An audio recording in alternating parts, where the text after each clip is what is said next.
So, how to set up your GPT, whether it's just the default model or one you've trained using your own methods, into Obsidian.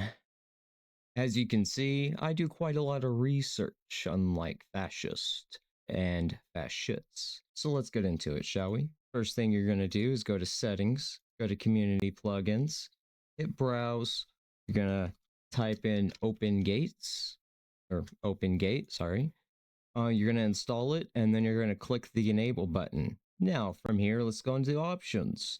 Now these will be your entries, but each one shares its own like cookie storage. So if you want to have multiple GPT windows open in your sidebar or just in a regular tab, however you like to do it, you would go to advanced options, and then where it says profile key, you'll use the same profile key that you use for your other GPT chats. I recommend setting this to separate, something different, just like GPT or GPT gate, dash gate, something like that, and just use that same profile key across your chats. This will keep you from having to sign in and re-authenticate every time you want to use your gate. It's that simple.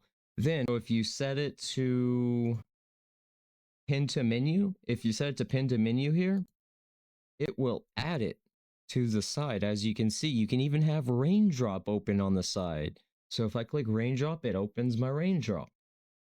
How cool is that?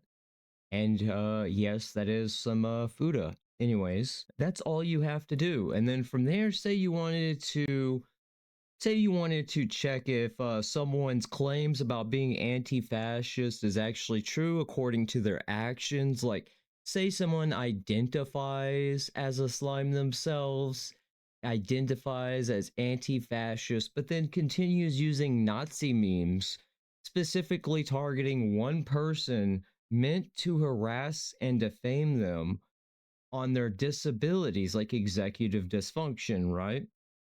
Well, you could just find that out in your GPT in Obsidian. Then you can map everything out for Slimy Thought Fascist coming to a video near you soon, and possibly